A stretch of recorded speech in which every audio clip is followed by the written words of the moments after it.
Good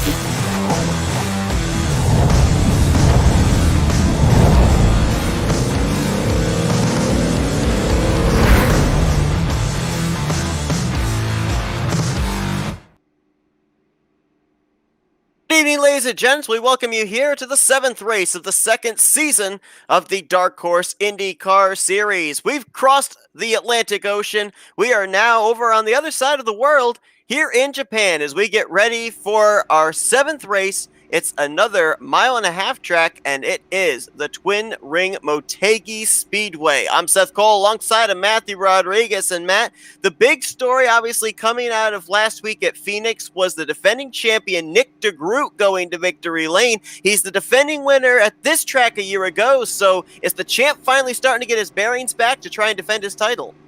I'm going to tell you, everyone in this field has to be asking that one question: is Nick DeGroot back? Last season, 5 wins.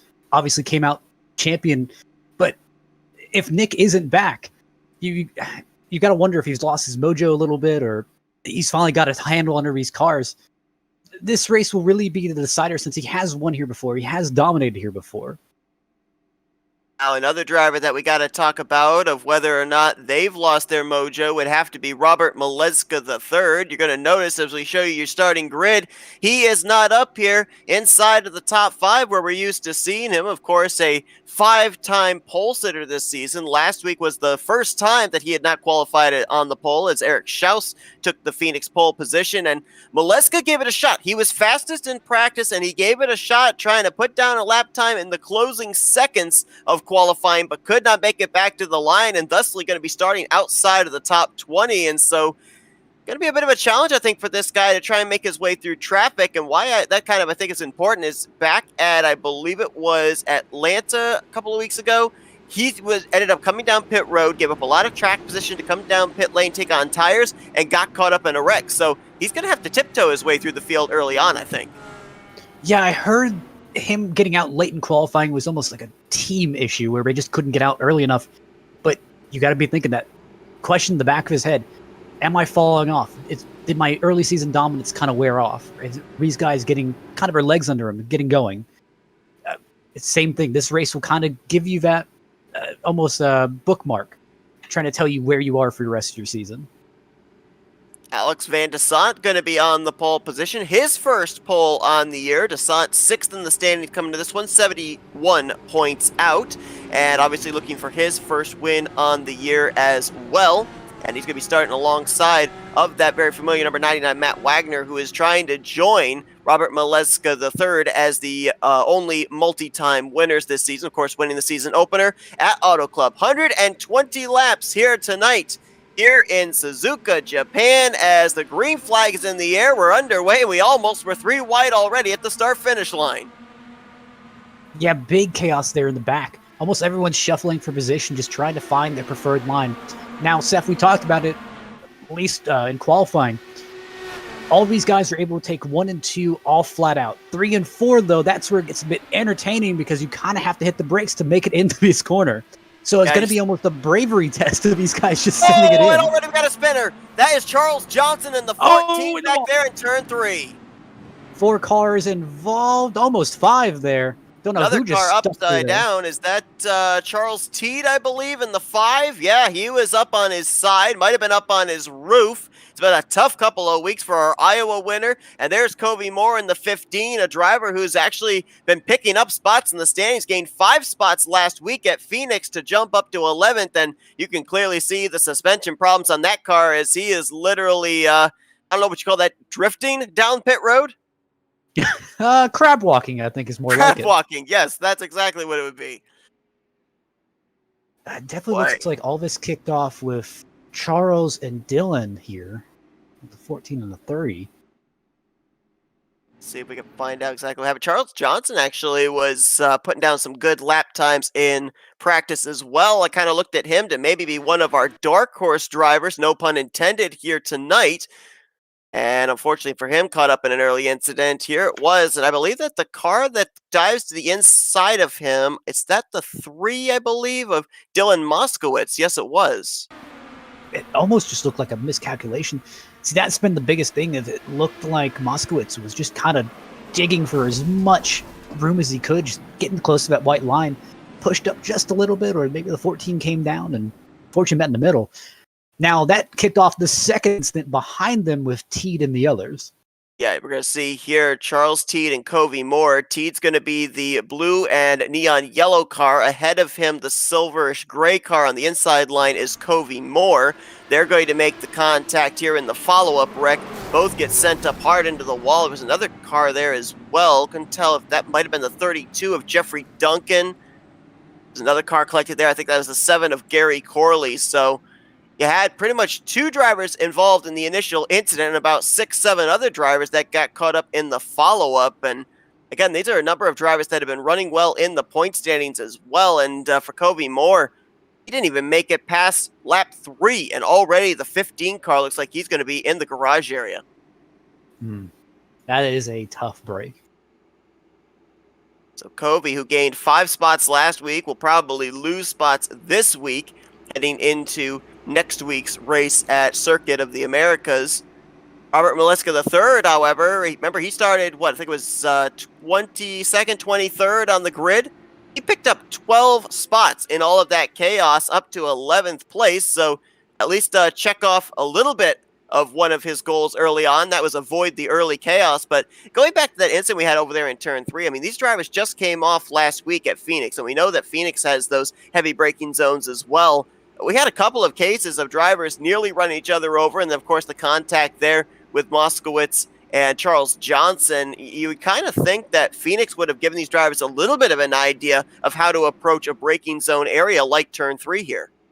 Seth, the name has Twin Ring Motegi Super Speedway here. And as Ethan it has Super Speedway in the name, but it's not like that typical Super Speedway look.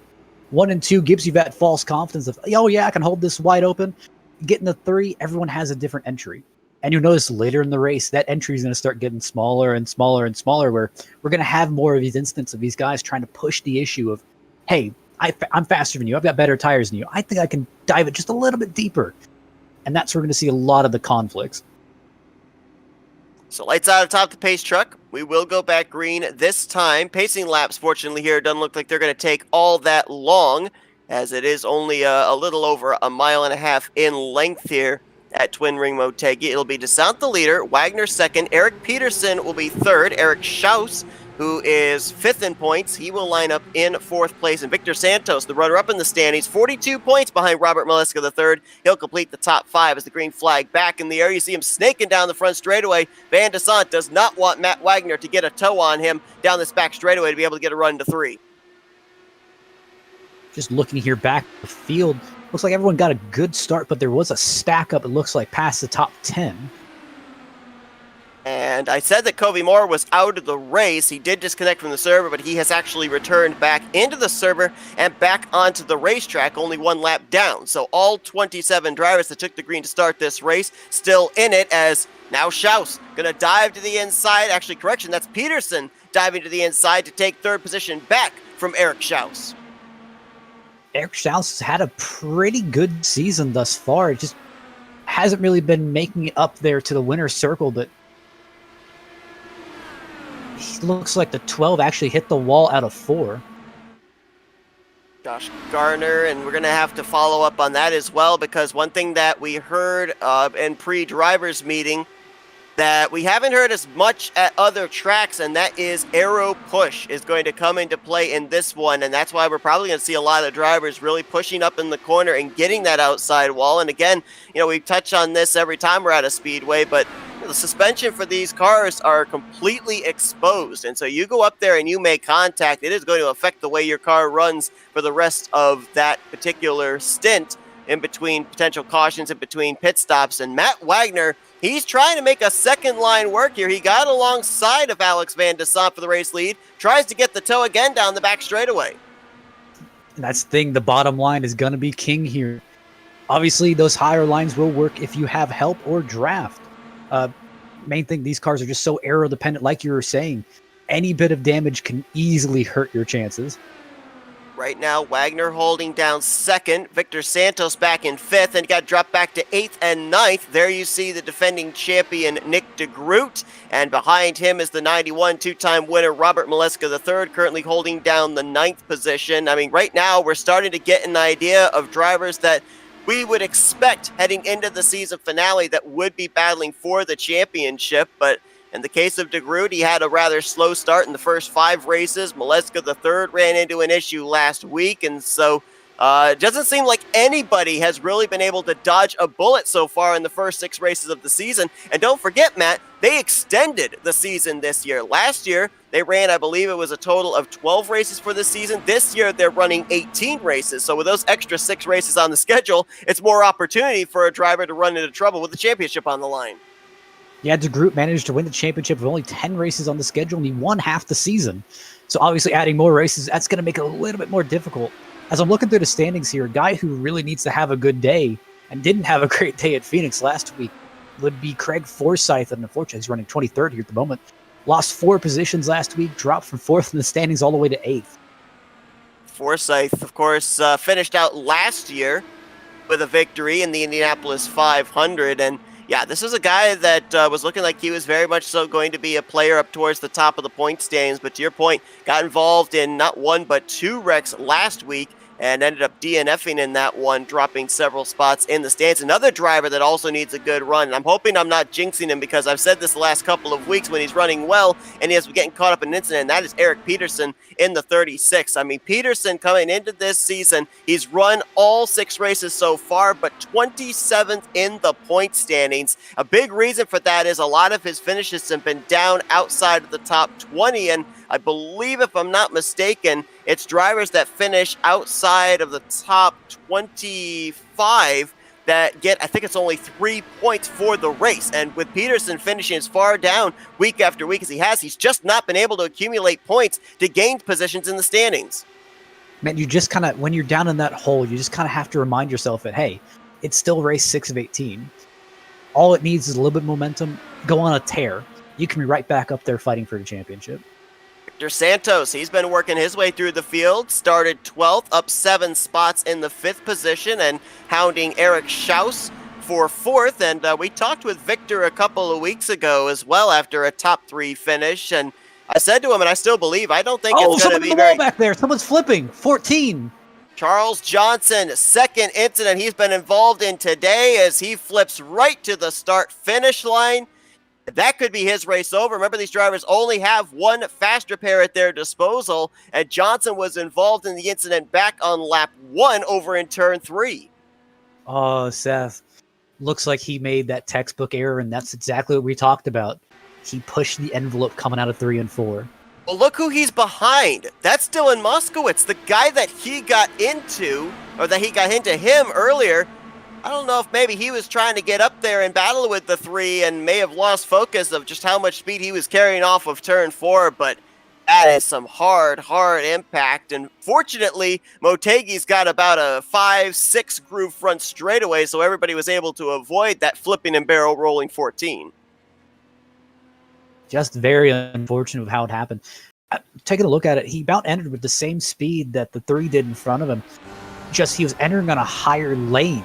Entering 3, not on the white line like the 3 was. So I think he was just trying to push it a little bit too much too early, just tag the wall. I mean, you saw that right part of the wall just has so many marks already in lap 14. Wild ride there for Charles Johnson, as I assumed, that's his second incident. I believe he used his only fast repair back during the first caution, and this one will officially take him out of the race. So tough break there for him, as he'll officially be the first retiree out of today's event. And no surprise that we saw most of our race leaders come down pit road. We were told the fuel window for these drivers about 30 to 32 laps. We were right in the middle of a fuel stint for these drivers, so looks like 4 drivers elected to stay out here under this caution. Matt Wagner has not pitted its entire race so far. Charles Teed, Gary Corley, and Craig Forsyth, they were all down on pit road on the first caution. And then Van de Sant, who was the first one down pit road, will restart in the 5th position. And One thing that I remember, not necessarily with the Indy cars, but with other cars that we've seen here at Motegi, is deceptively a tire killer. I mean, you notice right there with that shot, there's not a whole lot of progressive banking for the car to be able to lean into going into the corner, so it really puts a lot of pressure on that right front, hence why we've seen the aero push and cars get into the wall early on in this race. I'm not so certain. Do you see a possible disadvantage speed-wise with 17-lap old tires for Matt Wagner as opposed to the fresh rubber behind him? Easily, if he's been pushing it. If you've been saving your stuff, saving your tires, not attacking, which he slightly has been attacking, you could save that right front tire a little bit, and right under these pace laps, you can try and cool it down here and like, hey, I mean, don't weave, just take it nice and easy. We mentioned the fact that this is the second time that the Dark Horse IndyCar Series has been here at Twin Ring Motegi, and the defending winner of this race was Nick DeGroot. However, there were some other drivers that had some solid outings here 1 year ago as well. Eric Schaus, who we've seen up here in the top 5 since the start of this race, he was the runner-up in that event. Covey Moore, he, of course, got involved in that incident earlier on and just got the free pass because of this caution. He was 3rd, AJ Hobson was 4th, and Craig Forsyth was 5th. So you have to wonder if the success that drivers had last year, if that rolls over to this year, or if they're dealing with an entirely different track.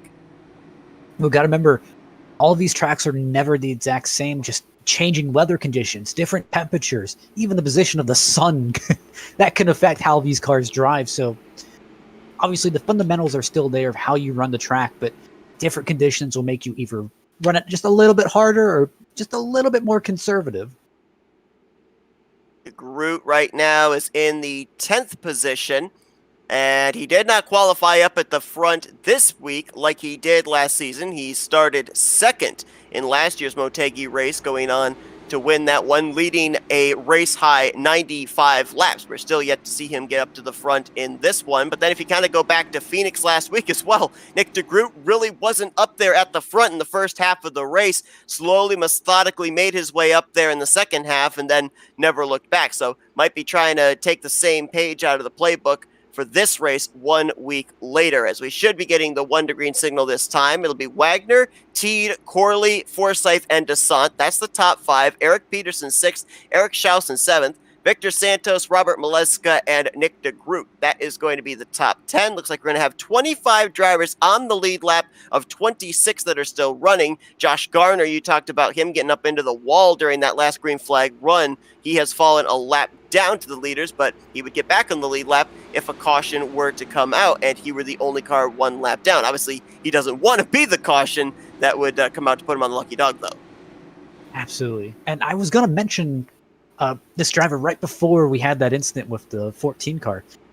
But Krista Nelson has been running surprisingly well today. I think she maybe dropped into the back of the pack. But she was running 13th right before the caution. And looking at her previous race results, last 6 races, no finish better than about 16th, 20th. So obviously trying to get your season back on track here. Krista Nelson has kind of fallen into the same issue as what I was talking about earlier with Eric Peterson. Runs well up at the front, but then gets involved in unfortunate circumstances. I mean, she was running in 2nd place at Phoenix last week and then got hit from behind by a driver with fresher tires and subsequently finished down in the running order. So it's not as if she hasn't had the speed to be competitive, just the luck has not been a factor that has helped her out. And she actually did run this race 1 year ago, also finishing 20th out of 22 drivers. So looking to improve on that here as Wagner gets us back underway. Teed in 2nd. The battle right now going to be for that 3rd position between Gary Corley and Craig Forsyth. Corley did not get a good restart. He almost got caught sleeping there, and right now Forsyth is all over him. And look at this battle back here with Peterson, Schaus, and Santos. They all took it nearly 4 wide with Van Desant down the back straightaway. These guys are not waiting for anything. They know they got the fresh tires, and they're trying to cut back up into the top 5. Gotta remember, too, these guys are teammates. You don't want to wreck your teammate here. Peterson and Schaus. Now it's going to be Santos trying to swing on the outside of Schaus. That would be for the 6th position. Here comes Robert Maleska III in the 91. He's going to enter into this party. 5 drivers, throw a blanket over them from 7th, or make that 6th on back to 9th. And Wagner's, oh wow, we're going almost 4 wide in the front straightaway. They are slicing and dicing out of 4, giving me... Oh! Oh, hang on to it. That's Schaus. Boy, I guess there's no grip in that third line. Maybe no progressive banking, but man, there's definitely a lot of room to catch it. My goodness, tremendous save there by Eric Schaus, and I gotta wonder if it's just the fact that there was no rubber laid up in that third groove, if it's the cold tires that he just took on. Wonder what played a factor into that. You know, when we ended up hearing from drivers pre-race, the only time that drivers were expected to really feel a lightness in the race car was near the end of a green flag run with about maybe 3 gallons left in the tank. That's when the loose sensation, the lightness in the back was going to start to kick in. It seemed a little early for something like that to happen for Eric Schaus. As now Nick de Groot going to go to the inside of Alex Van de Sant. That is for 8th place. But how about Matt Wagner and Charles? Oh, we got a spinner in the back. That's Paul Jennings in the 74. He got hooked by somebody off of turn 4. Couldn't tell who. Taking a look here. Or if Joe McAdory is slow leaving the scene as well, might have been him that hooked the 74. I think Moskowitz may have gotten just tagged in another one. Yep, I think you're right. There it was through 3 and 4. Moskowitz on the bottom. Jennings on the top. Oh, yeah, well. It wasn't even of his own cause. He held his own line. It was another case of a driver going up into the wall off of turn 4, and then Jennings just comes down across and literally takes the nose off of the 3 car. I mean, you got to be wondering from the onboard of the 3. I mean, he's not expecting a car to come right across his nose from the high lane. Yeah, in that situation, there's nothing Moskowitz can do. I mean, until that car comes off the wall, I don't even think he was noticing if the 74 was going to be able to make the corner or not. He was probably more concentrated on whether he was going to make it off the corner. As we're going to take that on board with the 3 of Dylan Moskowitz, and you'll see there's just kind of a blind spot there too. If you look at where the rearview mirror is, that's kind of where the 74 is, and next thing you know, there he is, right in front of your windshield. And definitely looks like he may have broken a little bit of suspension there. No, he's just been given an EOL. Dylan Moskowitz, of course, running a part-time schedule. It appears that he is only running the speedways this season. And he has had some good races, and he's had some not so good races. And because of that, he finds himself 9th in the point standings, currently coming into tonight's race as Matt Wagner now hits pit road. Looks like Kristen Nelson is coming down. Alex Van de Sant, AJ Musselman all coming down pit road. That's going to turn the race lead over to Gary Corley, who you touched on that last restart did not get the best of jumps, and so hopefully for his and the rest of the field's sake, he's going to be able to nail down the throttle this time when he leads him back to green. I will say, I think Matt may have shown his cards here just a little bit early because we saw what he was able to do on those old tires. Eric Peterson, Robert Maleska III, Victor Santos, Nick de Groot going to be the top 5. And yeah, I think that's a great point because obviously these drivers are going to use the first 60, maybe 80 laps to do some experimentation, figure out what they're able to do on old tires, fresh tires, anything like that, strategy-wise. And I think that there are a lot of drivers that definitely took notice of the fact that Matt Wagner was able to open up that much of a gap, hold off Charles Teed, but that was with 17-lap older tires, so I think you're going to have a lot of drivers that are going to kind of weigh the pros and cons of, do I want to give up the track position to come down and get tires? Well, Matt Wagner, it worked out for him, so probably not. You've got to ask that question. It's easy to say what you do right now. Hey, I want track position. I'd stay out. 5 laps left to go in the race, and I mean, I'm thinking about those new tires a little bit. Saw moments ago 12 of Josh Gardner going around to get the lucky dog under this yellow flag, and so all 26 drivers that are still in the race, they will that were running, I should say, that are still in the race will be on the lead lap. Charles Johnson still the only driver that is out of today's event. Looks like the lights are on atop the pace cars still, and so we'll step aside for a quick commercial break. We'll be back here for the green flag here at Twin Ring Motegi in the Dark Horse IndyCar Series.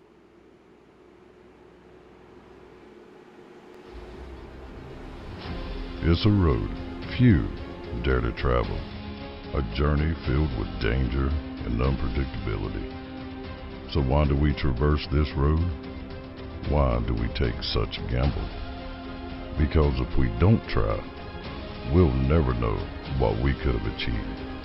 That's why we strap in, rev up, and fix our focus on the ultimate prize.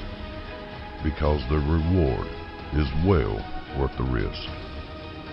The 2021 NNSCRA Daytona 500, Saturday, February 20th, exclusively on Flat Out Racing Network.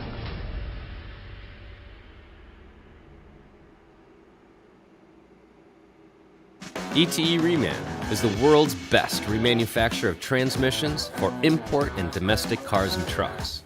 Based in Milwaukee, Wisconsin, our customers are repair shops, auto parts stores, dealerships, and distributors. And with 6 nationwide warehouses, we're where and when you need us. So when you're looking for a transmission that is like new, only better, instill confidence and install ETE Reman.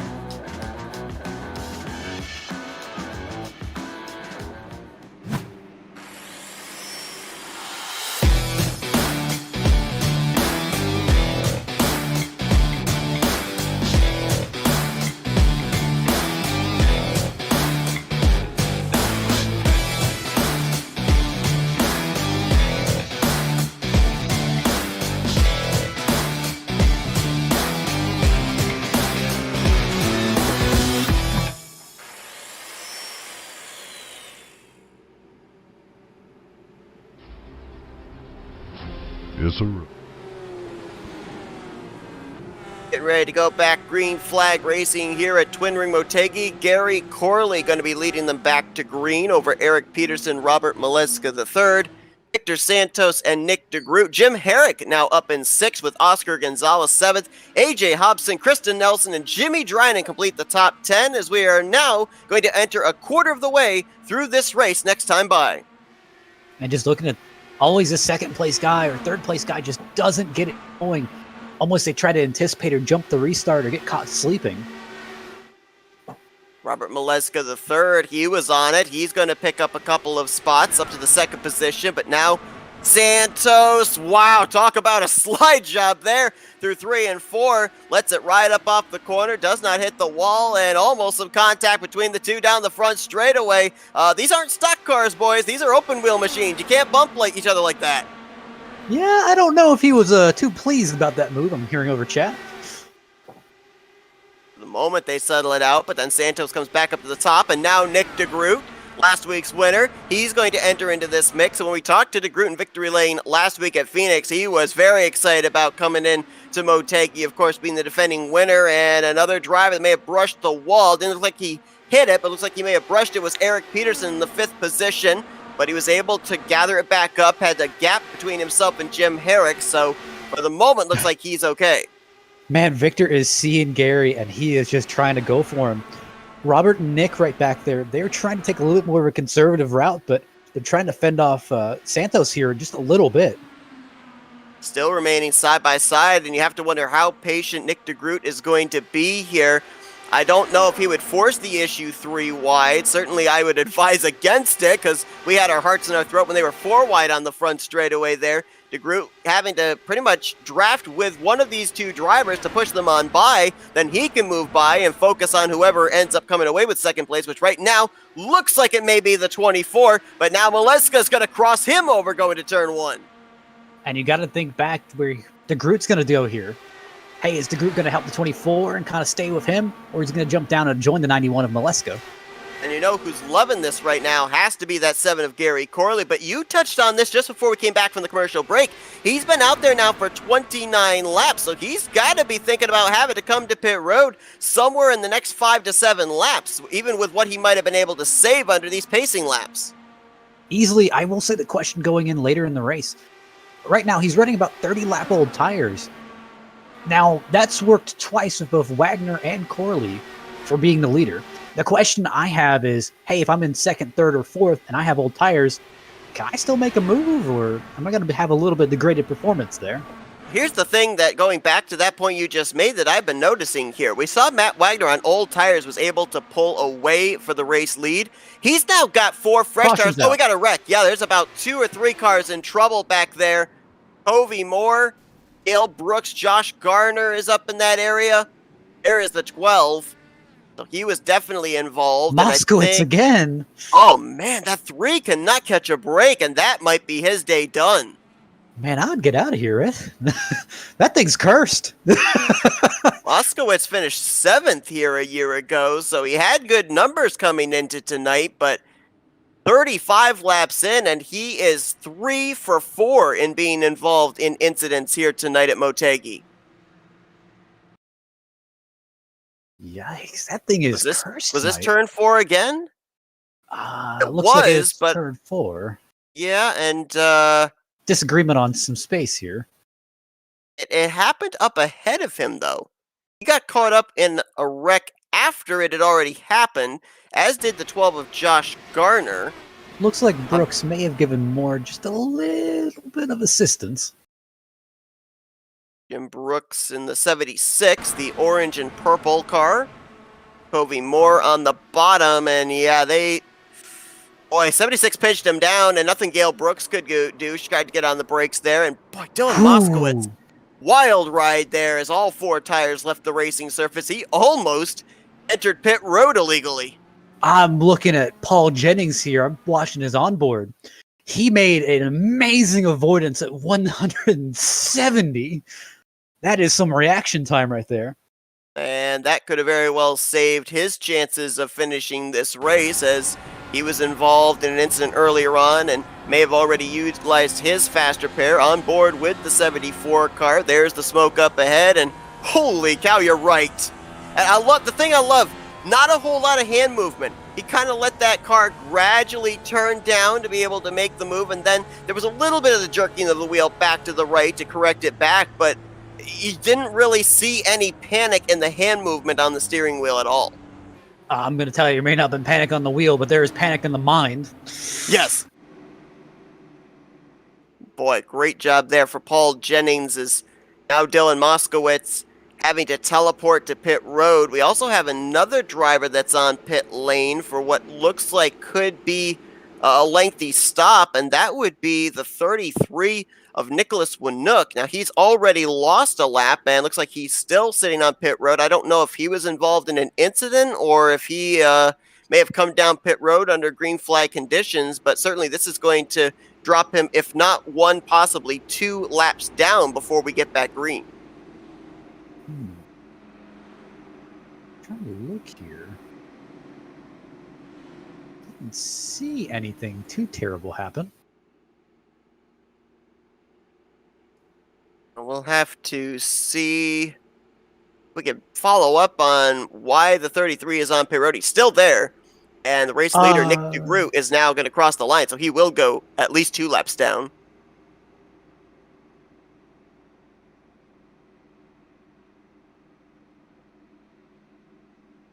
So it looks like Nick DeGroot, Jim Herrick, AJ Hobson, Jeremy Drinan, and Matt Wagner. That's going to be the top 5 when we go back green. And this is now going to be interesting because an MO that Nick DeGroot had last season, and in a lot of other leagues that I've seen him drive IndyCars, is once he gets to the front, he controls the restarts and he's impossible to catch. Now that he has finally made his way up to the front, we're going to have to see if that's going to be the case here. If he's going to be able to hold that top position, not allow anybody by, or if possible, pit strategy is going to put him back in the field again.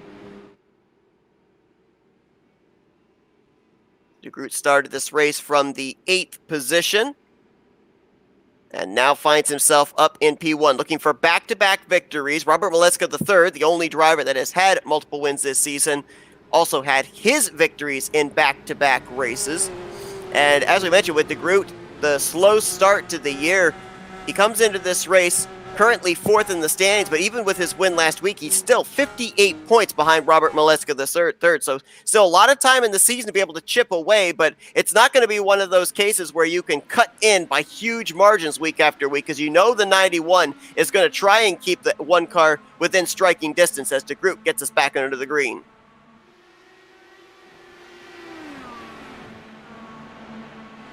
Battle's going to be for 3rd. AJ Hobson in the 63 under fire from the 94 of Jimmy Drinan. Hobson on the bottom, Drinan on the top. Behind them, you've got Matt Wagner and Charles Teed, a couple of former winners from earlier on this year. Teed winning at Iowa, and Wagner winning the season opener at Auto Club. Nicholas Winook is still on pit road. Now 4 laps down. Dylan Moskowitz on pit road, 5 laps down. So at this point in time, both those drivers may have made an early exit from winning this race, as still side-by-side for third, side-by-side for fifth, and then a gaggle of cars behind them. Krista Nelson, Eric Schaus, AJ Musselman, and others. And look at Nelson. We were talking about her early in the race, running about 15th. Worked her way up to 7th here. Looking in the rearview mirror, sees Eric Schaus, looks up ahead and sees 2 rows of 2 wide racing with Drinan, Hobson, Teed, and Wagner. And the thing that makes me nervous about this is not how close they're racing down the straightaways, but as we've seen already here today, the racing in close proximity. If someone makes a mistake off turn 4, just as I was saying that, Hobson clobbered the wall. All 4 tires left the racing surface. He continues on, but that thing is killed. That's almost what I was going to talk about, is just spatial awareness. Hey, you're racing guys above you, you're racing guys behind you. You may not pay attention to the wall, but it's quickly coming towards you. He's going to make it down onto the apron, but there you can see the suspension issues after he nailed that outside wall off of 4. No caution coming out, as he did not spin and was able to keep that thing pointed in the right direction. And, well, not quite pointed in the right direction, as that car is very much skewed off to the left down the back straightaway. DeGroot now has some company, though. Jim Herrick has been able to reel the 1 car in. Jim Herrick has been one of those drivers that also seems to go outside the box in terms of pit strategy. It gains him track position, and right now, that 57 looks like he's fast enough to get up here and battle for the race lead with DeGroot. And you got to think of DeGroot here, and DeGroot's trying to say, hey, is it worth it for me to burn my stuff here and try to get a little bit ahead of him, make sure he doesn't catch my draft? Or, hey, should I stay behind him and kind of save some fuel here? And you also got to wonder here about Nick DeGroot and Jim Herrick, as well as Krista Nelson, because these drivers are out there on their 27th lap on this stint. Again, drivers that are close to that window of how far they can possibly make it. 4 got turned on the front straightaway. Oh my goodness! Victor Santos cartwheeling in between the concrete barriers that separate pit road from the racetrack. Looks like he and David Leclerc in the 50 might have been the 2 that got together in this one. And I heard immediately after Bet 24 hit the wall, I'm done. Let's take Looks a like look the at this. 50 This is was done as well. This was 3 wide into turns 3 and 4. We talked about how technical those 2 particular corners were going to be here tonight, how you're going to have to rely on braking zones and, of course, not have that aero tightness off the corner. The car on the top side of this 3 wide, I believe, is our pole sitter, Van de Sant. And here it was. You saw that the 63 of, no, it's the 94, I think, of Jimmy Drinan, who was out there on old tires. He had to really lift through the center of the corner. That stacked everybody up, and there you see the end result. Ooh, my heart goes out for David Leclerc. Wrong place, wrong time. He was trying to make a move on the high side, and I mean, nowhere to go. There's no warning. That's been the story of his season. I mean, despite the fact he finished 3rd last week at Phoenix, it's just been a case of wrong place, wrong time for David Leclerc. He has struggled at the D-shaped mile and a halfs. He struggled here today as well, getting involved in this early incidents. Like that 50 car just does not seem to be able to catch a break, and that's been something that a lot of drivers have had here in the early portions of the season. And that's been the issue. His standings, his results, they just don't represent what he's been able to pull off. That is a scary wreck there for Victor Santos. That car was, as I said, right in between those 2 concrete walls as he was flipping and barrel rolling. He did get sent back out onto the racing surface, but fortunately everyone was able to avoid him. But, I mean, Matt, we're not even halfway through this race, and there's at least a half dozen drivers that are still running this field, maybe even a dozen, if you think about it, that have already used their fast repair. You got to think the guys who have it, they're counting their blessings. Like, man, I've got 1 fast repair in the bank. I've heard this from a few drivers that I've had the pleasure of racing with, where if I use their fast repair, man, I just got by on the skin of my teeth. I really don't want to use it. And the guys who never use their fast repair and end up finishing the race with one left, they always say, man, I could have pushed the envelope that much more. Eric Schaus, who was the pole sitter last week at Phoenix, is now out in front for the first time here tonight. Of course, as we mentioned, Eric is trying what he can to reel in the points gap between himself and Robert Maleska III. Schaus right now 5th in the standings, 59 points out. Think of it, too. You hear those numbers, 42 out for Santos, 50 out for Wagner, 58 for DeGroot, 59 for Schaus. Those sound like huge numbers if you're thinking to the NASCAR Cup Series points with 1 point per position, but that's not how the IndyCar points work. So, one bad day for a points leader could end up not only dropping him down, giving drivers a striking distance of him into the following week, it could very well lose him the points lead. I'd rather have a sub 15 place day rather than a DNF. That's all I'd say. So David Leclerc, as you documented, out of the race right now. Looks like he would be finishing in the 24th position. Unless Nicholas Winook and Dylan Moskowitz can get back out there, they would then drop him down to 26th. AJ Hobson, who we saw clobber the wall there on that last run, he's lost 2 laps, as has Victor Santos after he had to teleport back to pit road after his wild ride. They're 22nd and 23rd. We'll have 21 drivers on the lead lap of 23 that are running on the track currently that will be on the lead lap. It's Schaus, Maleska, Corley, Gonzalez, and Peterson. How about Oscar Gonzalez, a driver that finished runner-up back at, I believe it was Texas, to his teammate Pablo Francis. Not exactly had the best of seasons overall, but he is 13th in points and has crept his way up here into the top 5. Might be a driver to watch in the second half of this race. You just got to remember, he finished runner-up on both Atlanta and Iowa. So, man's hungry for a win.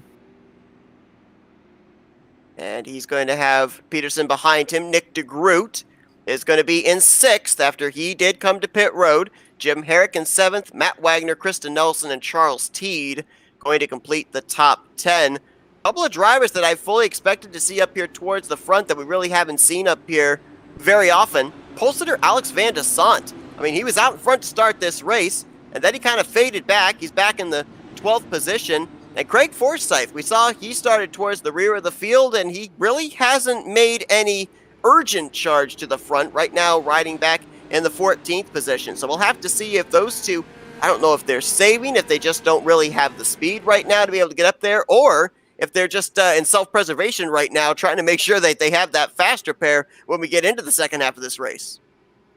Well, you got to remember, a lot of these guys, every day can't be your day, unfortunately, as many of these drivers would love it to be.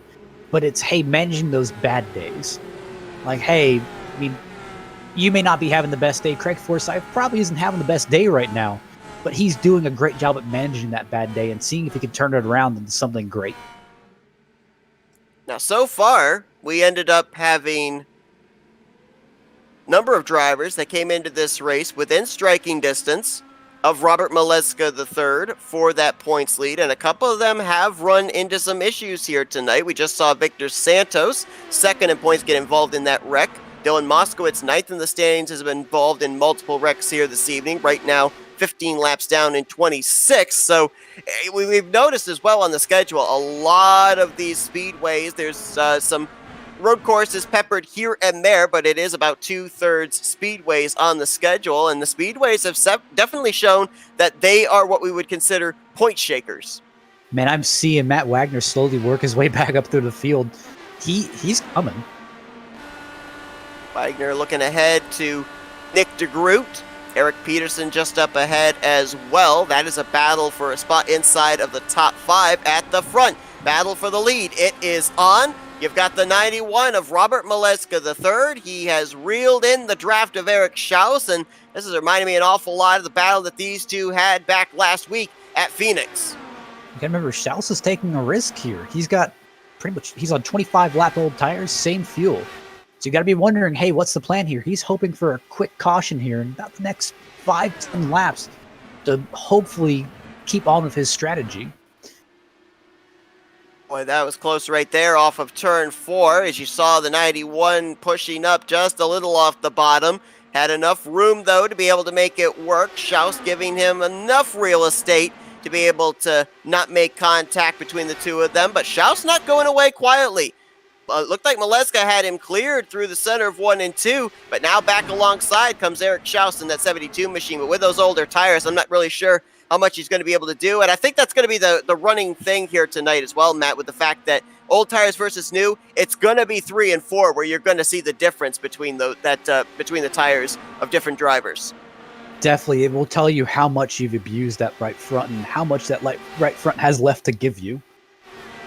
You're seeing the 24 of Victor Santos coming back onto the track. I believe he had to serve a black flag.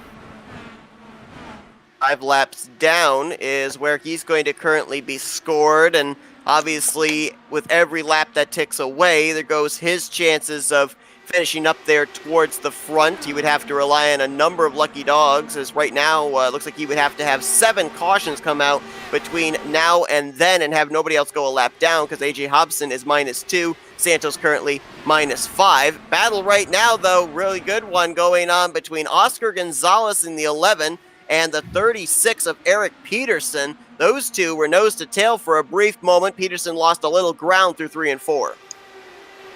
I'm just looking here. It's shocking. Just running a little bit different of a line can take away just a fraction of a second, but that fraction of a second can help someone get your draft, get a better line, even get around you. So far, we have not had a driver have to make green flag pit stops.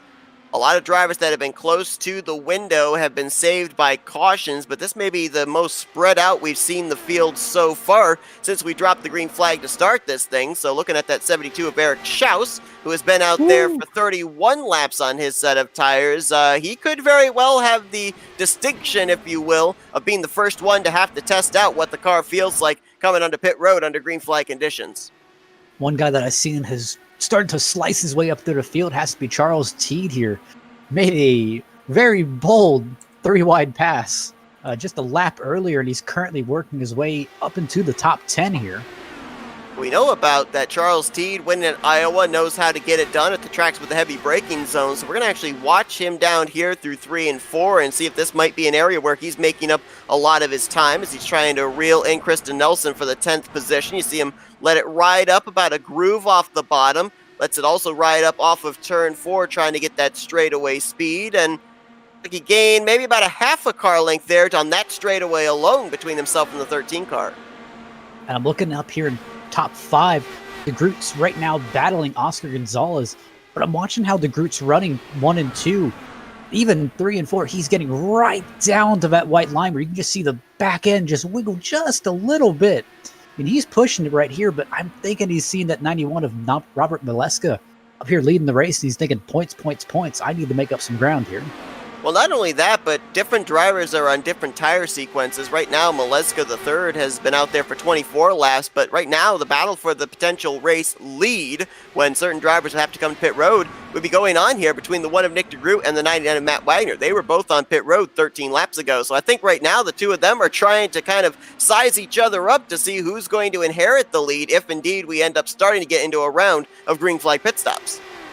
I will say Nick DeGroot is playing that dangerous game of that white line where just a little lose your focus for just a second, that whole thing will come right around on you. He is going to make the pass on Gary Corley there for 4th. Now going to try and go to work on Oscar Gonzalez for the 3rd position. Being back in traffic obviously is playing a factor into this, but Nick DeGroot is currently running the 3rd fastest lap times on the racetrack. Robert Maleska the 3rd out there on those old tires, he's running 27.1s to everybody's mid-27 2s, so something says to me that here today, that clean air is king in terms of having your car be fast. Definitely. And Eric Schaus is kind of answering some of my questions that I've had right now about these older tires, where the older tires definitely are falling off a little bit more. I'm noticing Maleska's running about a 27.1 all by himself. Eric Schaus actually ran about a 27.3 by himself. So you're losing about 0.12 seconds here.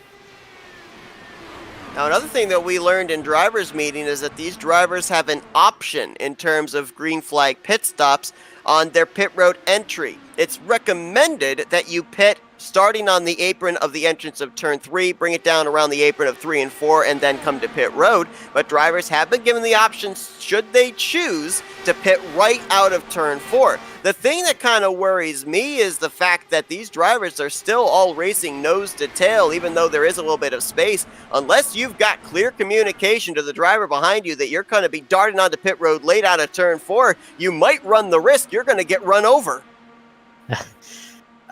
Realistically, that pretty much just begs the question, how brave are you?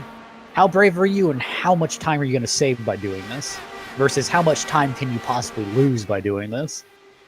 I don't think it comes down to bravery. I think it comes down to big picture racing. You got to realize, yeah, I may gain a couple of spots if I end up pulling a really sneaky move and make a late entry onto pit road. But at the same time, if it doesn't pan out and I get involved in a wreck, that's a lot of points, a lot of positions I'm losing out. And we do have a wreck. It's Jimmy Drynan and Jim Brooks on the front straightaway. And again, in the vicinity of where drivers would have to start to think about making pit stops, a caution comes out to save them. I don't know if... I don't know if Jimmy was coming in for a pit stop and maybe just missed the entry, or just got a little bit loose on the top end.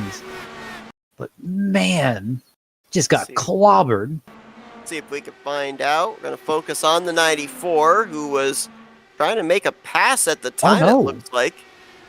Yeah, it looks like he got a little bit of assistance from Paul there.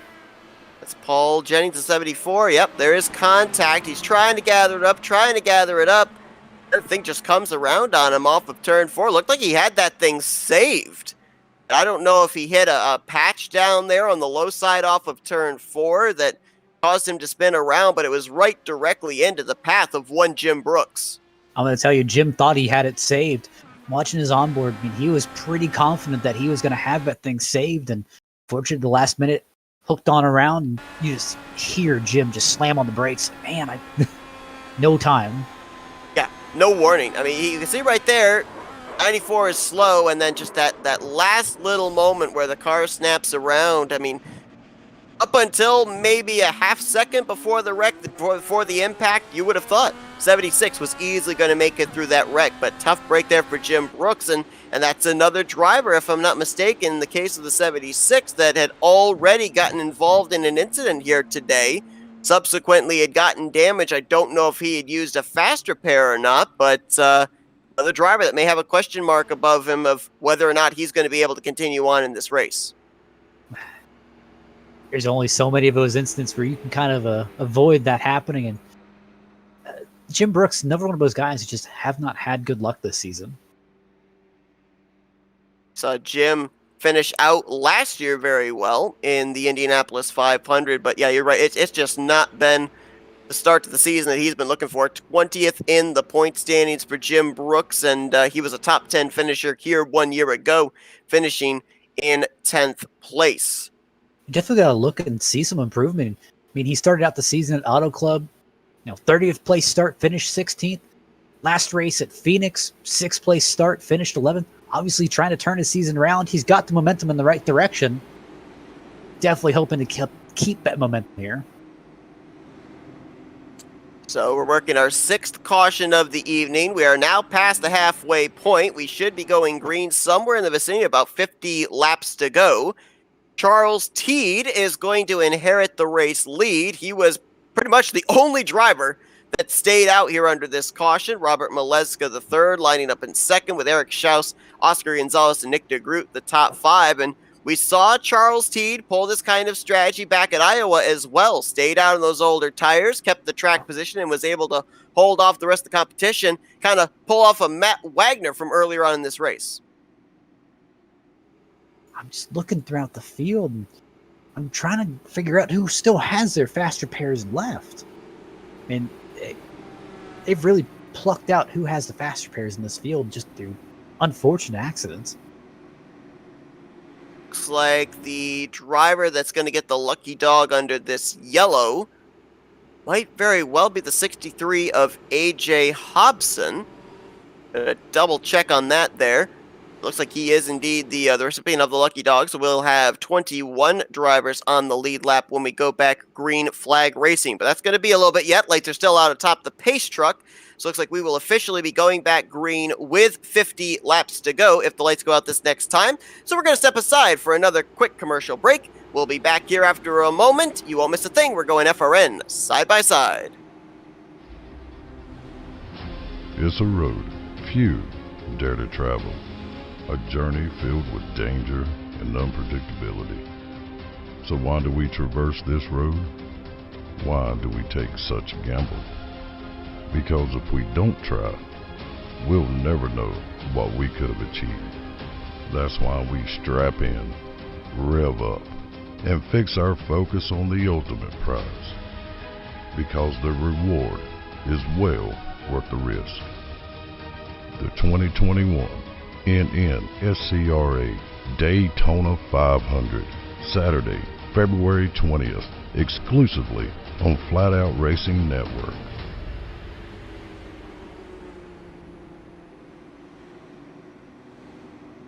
ETE Reman is the world's best remanufacturer of transmissions for import and domestic cars and trucks.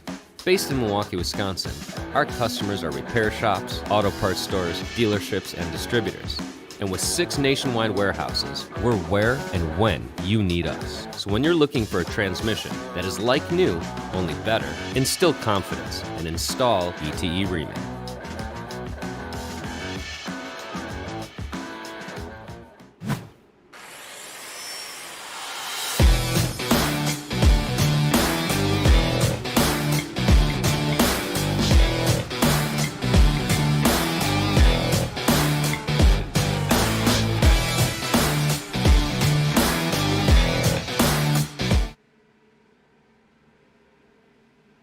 Ace Truck makes the left-hand turn to pit road. We're back green flag racing with 50 laps to go in the Covymore.com 150 at Twin Ring Motegi. Charles Teed gets us back underway.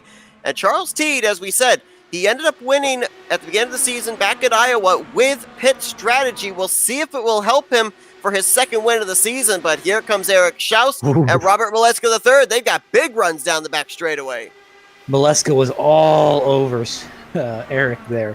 Obviously that's a man on a mission, but he sees the group behind him and knows, every point counts here. Nick DeGroot behind them. He's about a half second back, and he's got his hands full with Oscar Gonzalez as now Maleska goes to the bottom on Eric Schaus, clears him off of turn 2. Schaus not going to go away quietly, tries to get the toe down the back straightaway. I thought he might jump to the outside. Instead, he crosses back down to the bottom into 3.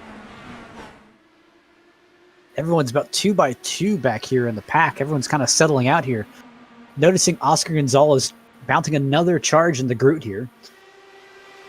One driver who finished podium here a year ago that I kind of wrote off early because he was involved in a wreck, and I thought he actually had DNF, but instead he had actually fallen out of the server. How about Covey Moore in the 15? Right now, on the lead lap, in the 11th position, and looking for more as there's about 3-4 positions just up ahead of him. And got to think these restarts are where you really have to capitalize because everyone's so close together. There's not enough time for everyone to break away in the first 5 laps. So, hey, he's got to start making these moves right now and hope for another caution. He bunches right back up, gets new tires on it, try it all over again. Right now he's trying to see if he can get around Jim Herrick in the 57. Is up ahead of them, Nick DeGroot. Trying to go to work on Oscar Gonzalez, and now as he's cleared the 11, he's on the back bumper there of Maleska III. I couldn't tell, but Matt Wagner in the 99 may have brushed the wall off of turn 4. I'm looking. Jim Herrick also was one of those guys that I was kind of concerned because he got really close to that wall. A lot of these guys are starting to push that limit right there. And we're starting to also see not as much room being given, especially down here into the heavy braking zone of turn 3 as Oscar Gonzalez crosses Nick DeGroot over again in the battle for 4th place. And the reason DeGroot is under fire because he had to check up for Robert Maleska III off turn 4 at the last lap. These type of racetracks with these type of cars, it's all about momentum as DeGroot nearly chopped the nose off of Matt Wagner off of turn 2. Ooh, I don't know if I would have done that early. But you got to remember, a lot of these guys, hey, we're thinking DeGroot just spent how many laps, working his way up through the field, methodically passing cars, and hey, one little mistake can set you back 2, 3 cars, and you got to do the whole process all over again. One thing that we know, nobody in the field can make it on fuel, so there will be no miracle fuel strategy here if we go green from here to the finish. Charles Teed's going to have to come down pit road somewhere in the next 10 laps. Everybody else we're going to see on pit road somewhere in the next 20 to 25 laps when the fuel window would be open to be able to make it the rest of the way. And Oscar Gonzalez in that 11, you want to talk about a car with long run speed? He's been actually picking up spots here lap after lap. Was 6th a couple of laps ago, now up to 3rd, battling with Robert Maleska the 3rd, and he might actually have the fastest car in the field right now. Yeah, man, I've been looking at how Maleska and Gonzalez have just been racing. I'd say Gonzalez has gotten a little bit braver, a little bit faster each lap I've seen him turn around. I mean, he continues to push the limit and just seeing if he can stay in front of these guys. Oscar Gonzalez, 2 top 5s on the season. You touched on those as well. And he's been very good at the speedways here this season, finishing 1st and 2nd for the team of Nikkei Racing behind Pablo Francis, his teammate, back at, I believe it was the Texas Motor Speedway. And right now, looking to reel in Eric Schaus for the 2nd position. And this has been a driver, too. In the case of Oscar Gonzalez, who at one point earlier on in the season found himself outside the top 20 in points. So it just shows how consistent he's been at these speedways so far to climb his way now up into the top 15. And Oscar just set the fastest lap of, well, pretty much of the last few laps here with a 27.094. I mean, he is coming. That was close to almost being the fastest lap of the race, which right now, I believe, is being held by Eric Peterson with a 26.956. Nope, correction, it's actually Paul Matt Jennings Wagner, who has the fastest one with a 26.916. Ah, I see I am still blind. But obviously, I've been telling you, Teed has to be sitting there like, man, every time I don't want a caution come out, caution comes out. The one time that I want a caution doesn't fall. Well, so does he want a caution? I don't know. Does he really want a caution? Because right now, nobody's going to be able to make it on fuel. He's got the track position that he wants, and yes, he would have to come to pit road sooner than everybody else, but he'd be coming down a clean pit road, so he would be able to not have any distractions that could cause him to speed, and then, who knows, with fresh tires, how much ground he could make up on everybody else when they would then have to come down pit road for their green flag pit stops. Ah, true. But you got to think, hey, I'd rather pit with a lot of guys and just kind of keep myself at least up here in the pack. And obviously, if caution came out right now, everyone's going to be rolling down pit road. Saw another driver have an issue off of the corner. That time it was turn 2, where pole sitter Alex Van de Sant almost got up into the outside wall. Got very close to it. I'm still seeing the battle go on between, it looks like Schaus and Gonzalez now.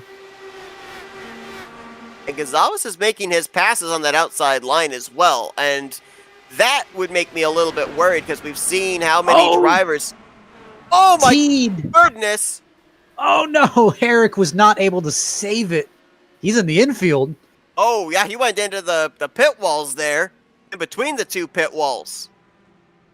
Ooh.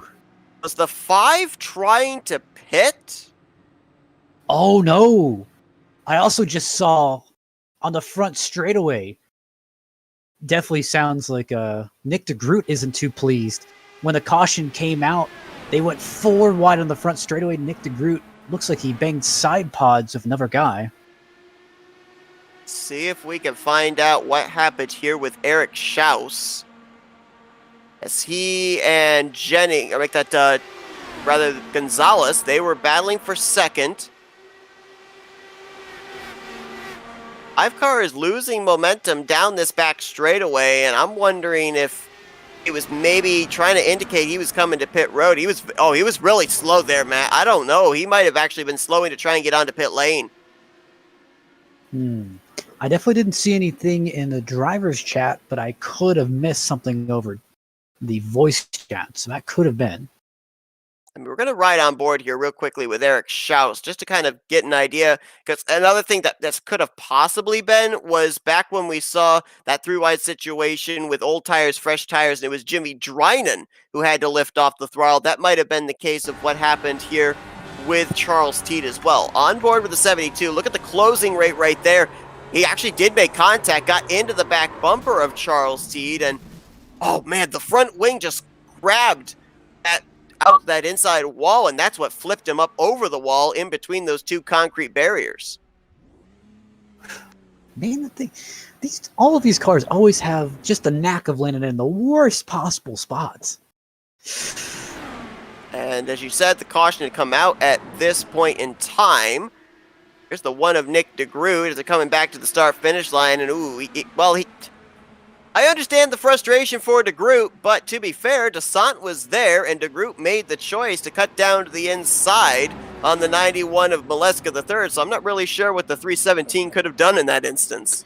You just got to think, hey, I mean, these guys so wound up. Hey, a car just spun in front of them. You're focused on avoiding them. Hey, next thing you know, hey, you're 4 wide and you accidentally hit someone. Obviously, tensions are going to be a little bit high in those moments. And speaking of tensions, every one of these drivers might be a little bit nervous here, as it looks like when we go back green, we will be very close to the vicinity where these drivers would be able to barely make it the rest of the way on fuel. All these drivers were just down pit road, and so if indeed the number that we were given, about 32 maximum laps under green flag conditions, if that is indeed the furthest these drivers can go, we are potentially going to be going back green with 32 laps to go. So under this pacing, no doubt about it, in big capital letters, save, save, save. And remember, these guys cannot cut the engines off. If you cut the engines off and it does get low enough in RPM, it will not refire.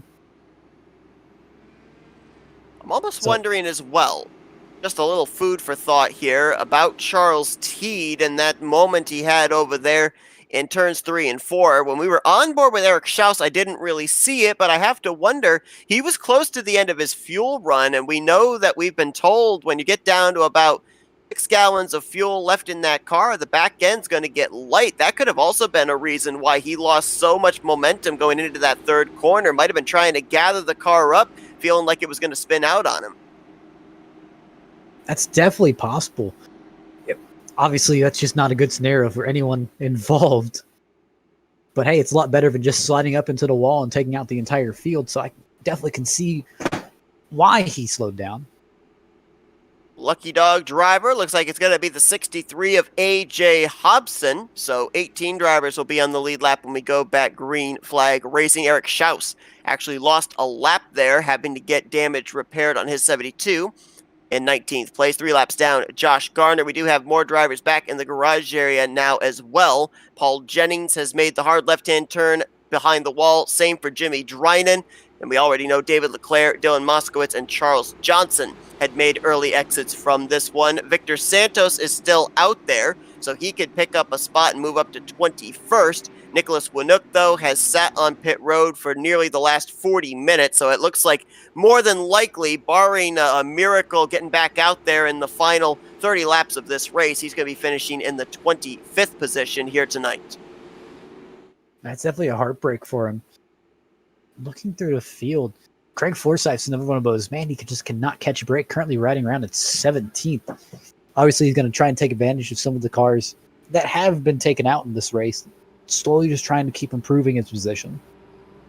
Yeah, you look at him and A.J. Hobson, both of them have run into issues, just not had the speed here tonight, and both finished in the top 5 here 1 year ago. Oscar Gonzalez is the race leader. He's trying to go for the Nikkei Racing sweep, as his teammate, of course, Pablo Francis, winning earlier on this season, and Gonzalez looking for his first win on the year. He's going to get us back under the green flag, and now the question is for these drivers, just how close are they on fuel? Did they save enough there under pacing? Or will we even get the answer to that question, because we may not be done with cautions in these final 30 laps?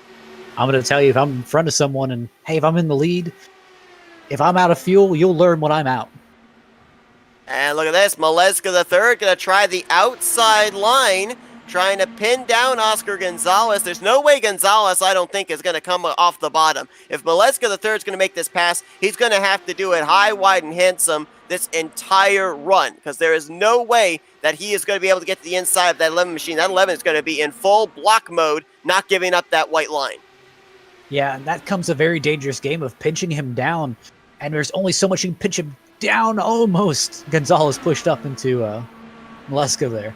That's going to get worse as this run goes on. That right front tire for the driver on the inside line is going to get heated even more, especially down in 3 and 4. And so Maleska III is going to have to walk a tightrope here. Obviously, he's going to want to stay to the side of the 11, try and get the side draft off of him through 3 and 4, but he's also want to give him enough room that if he has a problem, he's going to be able to recover and not sweep the both of them up. Honestly, I'm looking at Robert here. If I was Robert, I'd be hanging right behind Gonzalez, at least until about the entry of 3. Try to fake him up high and then shoot down low and just crossover on him. Now the driver's gone to the garage area. Josh Garner will finish 21st here tonight. That moves Victor Santos up to 20th. And look who's in the catbird seat right now. Yeah, he's going to actually get him. Wow, nice move there. Robert Maleska III looking for his league-leading 3rd win of the season, and he's clear to the point. Now you see Charles Teed putting the pressure on the 11. I think Teed was pretty comfortable just riding behind the side-by-side battle, but now that Maleska III has been able to clear the 11, he is in go mode, knowing he can't let the 91 get away. Robert showed it was possible, and everyone said, hey, I want to come too.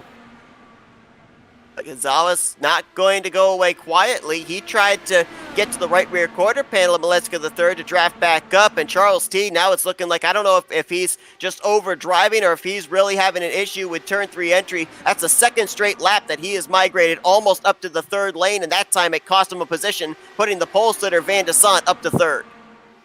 I'm wondering if Gonzalez is trying to figure out how Robert got such a great run on him and just trying to run different lines like he was, see if there's any extra grip up there. Well, they are running different lines down the straightaways, about 5 different lines. How, look at that run there for Oscar Gonzalez. You saw it on board of that 11 machine as he's going to go back to the point, easily made the pass before they even got to turn 1. Seeing Van de Sant there. Man, all of these cars are just so close together, and it's almost like a chess match of, hey, I'm trying to figure out what lane is going to propel me forward. And, oh, Alex almost tagged the wall out of 4. And then he almost had Matt Wagner into his back bumper because of that as well, and that could have been a big wreck towards the front of the field. Nick DeGroot's going to get around Charles Teed. That moves him into the 5th position right now of your top 6 in this lead group. 50% of them have been to victory lane this season for a total of 4 wins. The other 3 drivers are looking for their 1st win on the season. Right now, they run in 1st, 3rd, and no, correction, I'm sorry. Actually, 4 of the top 6 have won this season. The 2 that haven't won are running right now in 1st and 4th. I'm looking here. This whole top 6, you can just tell a whole different attitude change here. They're seeing the pressure. We're seeing, hey, we've got almost 20 laps to go here. It's go time. And as we mentioned, with the way that the point system works, if you're Robert Maleska III, obviously he's being aggressive. He wants to get that 3rd win on the season. He wants to open up his points gap. But if he makes a mistake and gets involved in a wreck, that's going to close that points gap up. So he's got to definitely be careful here, because he knows that the 11 car, who's currently coming into this race 13th in points, he has less to lose than Maleska does. It's definitely risk versus reward. Right now, DeGroot's back in 5th. Now, obviously, there's no guarantee he's going to stay back there, but this would be a great point stay for him if he managed to pull out the win, and DeGroot's all the way back in 5th. Wagner back there with Alex Van de Sant, Nick DeGroot. They're all trying to, and I put this in quotes, work together to reel in the top 2, though that snaking down the front straightaway says Wagner doesn't want de Sant and Nick DeGroot to get a run on him. And look at the 11 again, getting a nice run there out of turn 2. Trying to get to the right rear quarter panel, but it looks like turn 4 is where Oscar Gonzalez is just a little bit better in being able to get the run down the front straightaway. Realistically, it looks like Oscar's just having trouble with breaking into 3. Almost exactly what you said. So this is really where it's asking yourself, hey, do I need to change up how I'm braking? Do I need to change up how I'm entering? Do I need to enter higher? Do I need to enter lower? This is kind of that experimentation that I was doing the first 80 laps. This is where it all comes into it now. Right now, Maleska the third out in front. He's got about a car length and a half now between himself and Oscar Gonzalez. And Maleska has proved this season with his 2 wins. He can do it at the Speedway configuration, and he can do it at the road course configuration. His Speedway win was back at Texas. His road course win a week before at Road America. And we're going to another road course next week at COTA. This battle for fourth almost turned 3 wide entering 3. Nick DeGroot, top side. Wagner on the bottom, and that's Teed right there in the 5 right behind them. And Teed's just looking, trying to see who the victor is going to be. I don't think Teed wants to stick at 3 wide, but, I mean, time's a ticking. It'll be 18 laps to go this next time around. It's shaping up, if we were to remain green, to be a pretty good finish amongst maybe 6 drivers. It's kind of broken up into 2 packs of 3, though, with Maleska, Gonzalez, and Desant. Then you've got Wagner, DeGroot, and Teed, and behind them, trying to latch on to that second group of 3, you've got Covey Moore. He's trying to bring Eric Peterson along. And how about Gale Brooks and Jim Herrick? Great runs for the 71 and the 57. Oh, AJ Musselman. We haven't even talked about him all day, and he's almost snaking his way into the top 10. Musselman did not take part in, he did take part in last year's race here at Motegi. Finished in 19th, obviously running much better here this week as he currently trying to get up there inside of the top 10. And that battle up there for 4th place, that is, if a caution's going to come out, it's probably going to be somewhere in this vicinity because right now, DeGroot and Wagner, they have been on each other's quarter panels for the last 10 laps or so. And here's almost the moment where you can see talent acknowledges talent. These guys wouldn't be racing this hard, this close to each other if they didn't have some kind of trust in one another of, hey, if I throw it in this deep on this guy, he's going to be able to hold it. Couple of drivers here today that have been able to kind of take the adage, if life gives you lemons, make lemonade. That would be Charles Teed and Covey Moore. Both of these drivers were involved in early incidents today and had to use faster pairs after wild rides in the first 20 laps, and they've been able to work their way up into currently 6th and 7th position. Maleska the third has now opened the gap to almost a half second. You gotta wonder, is that 11 car lying in wait? Is he trying to save his stuff, or did he use up all of his stuff early in his attempt to hold off Maleska for the race lead? Whatever the case may be, you gotta think Maleska's like, oh, please let this go green. Please let me finish. Right now, he is turning the fastest laps on the track. And as soon as I say that, Matt Wagner actually was the fastest car that time around. I think that maybe getting the toe off the back of the 317 might have had something to do with that. But if indeed this is out of the speed that he has in that 99, does he have enough time here with 14 laps to go to cut down what's 1.7 seconds between himself and the 91, plus have 2 machines he'd have to pass in between that? I just seen the difficulty here of passing. Definitely making your moves early, at least giving yourself as much time to fight. That's going to be the key here. Some of these guys back, I'm going to say even 4th, 5th, and 6th are just saying, hey, maybe just one more caution. Just get me back in the game. Know that right now, these drivers should be good to make it the rest of the way on fuel if they were able to save enough under the last number of pacing laps. And for Robert Maleska III here today, it has been all about being out in front and having that clean air. That's when he has turned his best laps. But that time by, he and the 11 both turned the exact same lap time. Wagner and DeGroot back in 4th and 5th. They were the 2 fastest on the track, and they are starting to close in on this top 3. And just looking back here, there's just small battles all over the track. That time by again, Wagner was faster than the race leader, and Gonzalez was faster than the race leader Maleska. The gap, which was about half a second, has been closed up now to about 0.3. So maybe it was the 11 lying in wait, cooling his tires down, because it looks like he's getting ready to mount another charge as woo! The 91 rode awfully wide off of turn 4 that time. Now you got to worry. This is when that mind games start playing in, and I'm going to tell you, if you've got that relative box up and you start seeing those numbers click down, it starts getting in your head of, uh-oh, what am I doing wrong? I mean, am I running this corner a little bit differently than I did the last few laps? And that's when your mind starts working, as you start psyching yourself out. That's your first mental mistake, is if you're looking at your relative, because then you're forced to in your mind to try and do something different, and that's when the mistakes can happen, especially with the fact of trying to preserve those Firestones underneath you. There you see visibly the gap from first back to second. It equals out to about 3.5, maybe 4 car lengths, and Gonzalez continues to hound Robert Maleska III, but still, consistently, the fastest laps are going to 4th and 5th place Matt Wagner and Nick DeGroot. And I honestly think if Wagner can get into the draft of Van de Son, I think he might have enough time and enough speed to be able to get up here and work his way into the same vicinity as the 91, the race leader. Seeing Covey Moore just slowly working his way up here, just shocking how far he's come. He's actually almost caught up to the back of Teed here. Moore finished 3rd here 1 year ago, so obviously he very much so likes the configuration of Motegi, just didn't hit the luck streak here in the beginning stages of this race. So it's been a slow climb to recovery for the driver of the 15. Right now, for your entire top 5, there's about a half second separating each driver from the other. So there is enough space where you'd be able to get a tow, get the draft, the slipstream off the car in front of you, but I'm not certain who's lying in wait and who really has used up their stuff at this point in time. At this moment, 5 laps to go. That's when you have to really start turning all of it on. If anything I've got left, I mean, hey, let me just hope, put it down. Let's see what we've got.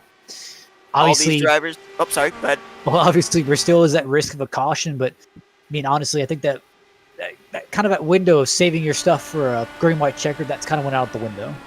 And all of these drivers right now are on equal footing in terms of tires as wow, near contact there for the 6th position. Covey Moore trying to make the pass on Charles Teed. Teed nearly goes up and gets the wall off of turn 4. They'll take this battle now down to turn 1. I think the shorter way around the racetrack will prevail, move Covey Moore now up to P6. Look at Gale Brooks. He's slowly coming to the picture here. Brooks in that bright white and pink machine. Currently in the 8th position, looking for what would be the best finish of the season for that number 71. And Charles T, looks like that car, the handling continues to go away the longer this run goes on. He lost the spot just moments ago to Covey Moore. Now going to fall into the clutches of Gale Brooks. Up at the front, the best battle right now is going to be going on for 5th place. Covey Moore has reeled in the one of Nick DeGroot. I think DeGroot's got a problem because he dropped really quickly into this group of 3. Is Maybe he he just got a little bit loose. He actually might be. Oh boy, So he could be. His pace really backed down. He's down to the 28s, while everybody else in front of him been running the 27s. So that may be a little bit of cause of alarm. And he was... Nick is coming in. Oh my goodness. Says he made a mistake. He made a mistake. Nick this opens DeGroot, the the door. defending winner, will not defend his crown here at Motegi, as less than 2 laps away, Robert Maleska III going to come off of turn number 2. He's got 1.5 laps before he's going to claim his 3rd win of the season.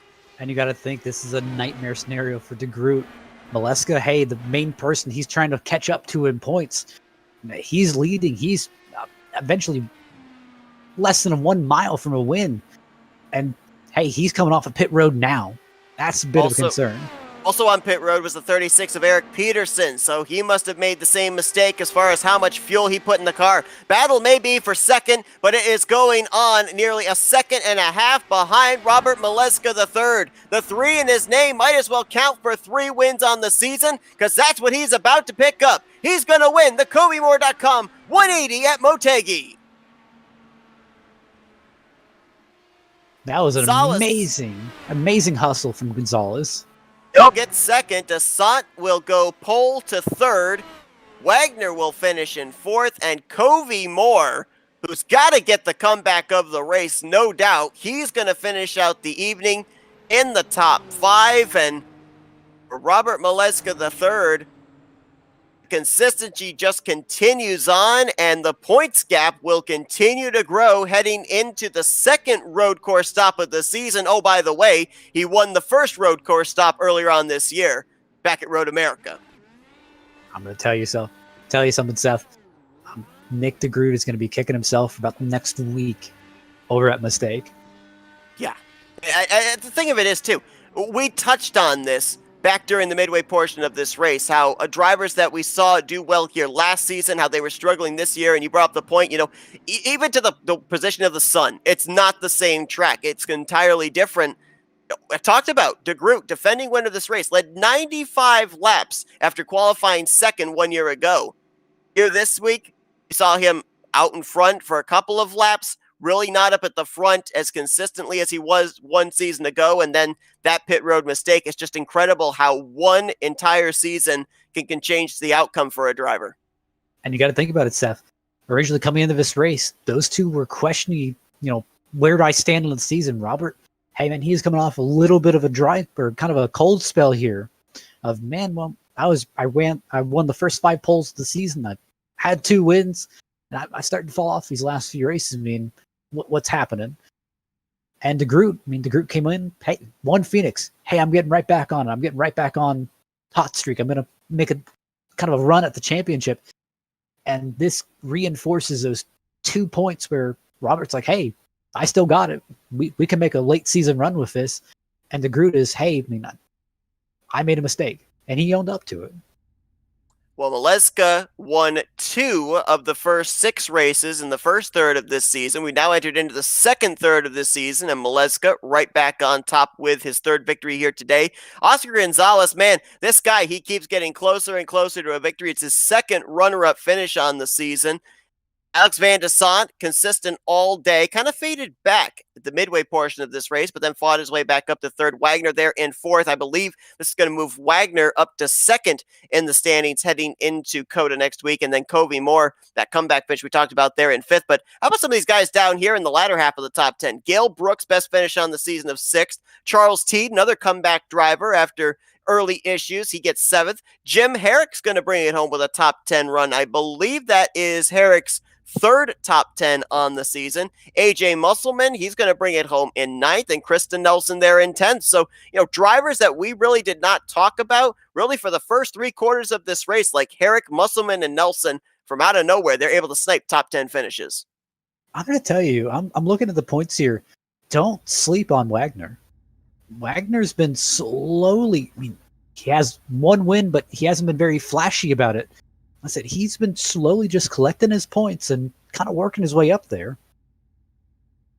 And he's been very good at the speedways as well. The Achilles heel for him has to definitely be road courses. So we'll have to see if he'll be able to at least keep Maleska III within striking distance when we go to Circuit of the Americas next week. Of course, the driver that's going to take the big hit in the point standings this week will be the 24 of Victor Santos, finishing 4 laps down in the 20th position. He was 2nd in points, 42 points out coming in to this evening's event. But it's time to now head into the post-race wind down here and talk with some of our top 3 finishers. Let's see if we can get a word first with tonight's pole sitter and 3rd place finisher, Alex Van de Sant.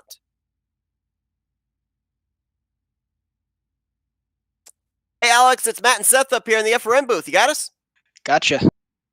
And great run for you here tonight. Solid outing. Kept it up in the top 5 all race long. It was looking like in the latter portions of that final run that your car was really good on the long run. If you've been able to still be up there in the same vicinity as the 91-11, do you think you had something for them to try and go coast to coast, pole to win?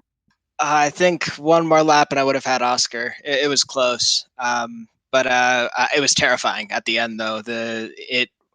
There wasn't much tire wear as far as I could tell, but it's when the fuel burned down, the rear end got really, really light. So wanted to step out on you every corner. You talk about not much tire wear. And one thing that we noticed was drivers, they would on old tires stay out. They were able to hold off the fresh tires. And drivers that would come down for fresh tires, it was very difficult for them to actually make forward progress through the field. So with that being said, how difficult was it then to accordingly plan out pit strategy on whether to come down pit road or not? Yeah, there were some close calls, and the strategy was all jumbled up for most of the race. The last caution came at a good time because it was right at the start of the fuel window, so there was no reason for anybody to not pit. And then it went green. But in the middle of the race, I went to the back and then to the front again, and to the back, and it was a bit weird. But yeah, not fuel didn't really play a role in this. It was mostly about tires. Alex, I definitely saw a little bit of issues during passing, at least in the long green flag runs. Did you experience any of that? Yeah, there were some really tight moments. I know Victor had an issue. Victor Santos had an issue below me, and something happened big. I saw cars flying in my rearview mirror, and then I think on the last caution, it felt like we were 4 wide. I couldn't really tell, but we were definitely 3 wide when the caution came out of 4. So it was tight, tough to pass. It drove like a bigger, faster gateway almost. One thing that we also saw, Alex, off of turn 2 at one point, looked like you almost went up and brushed the outside wall. And we saw a lot of drivers struggle with that, the tightness coming off the corner, especially off of turn 4. It looked like if you were going to really make a pass on somebody, you had to go to that second groove. How nerve-wracking was it, hoping that that car was going to stick and not turn straight on you off the corner, hitting that outside wall? Yeah, it was tough. I had it kind of figured out in practice, but once you have the dirty air of more cars in front of you, it's a whole new game. But yeah, the big strategy there was to get the high line and get a good run off of turn 4, so then you could get to the inside before turn 1, and then you're just going to be faster all the way around that corner.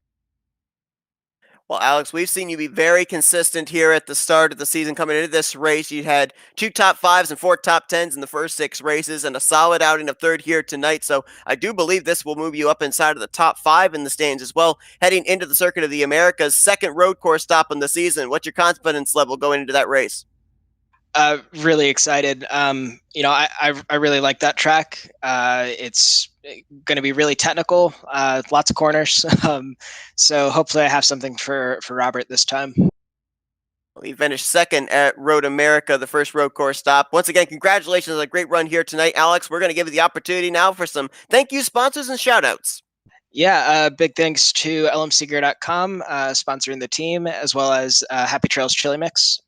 It is soon to be available on Amazon, so you can check that out and get some delivered, just over the span of a couple days, which is pretty cool. So big thanks to them. Big thanks to my teammates, Craig, Jim, and Krista. That's Alex Van Desant. He's going to bring it home third place here tonight in the CoveyMotor.com 180 at Twin Ring Motegi. We look forward to seeing you back there in the States as we'll get ready to go road car racing next week. But congrats on a great run there, Alex. Thanks, guys. Looks like we do not have our second place finisher, Oscar Gonzalez. So we're going to head right down to victory lane and we're going to talk with tonight's race winner, third time this season. It's Robert Maleska III. Hey, Robert, it's Matt and Seth up here in the FRN booth. You got us? Yeah, I gotcha. Man, it looked like track position and clean air was king here tonight. We've seen you hit a little bit of a skid after your back-to-back wins at Road America and Texas, but you finally get it back into victory lane right on the cusp of heading to another road course. Mm-hmm. So that's got to feel good to put this 91 back in victory circle. Yeah, I came in today just thinking, hey, if I can get a top 5, maybe top 10, I'll be happy because I have little to no experience at Motegi.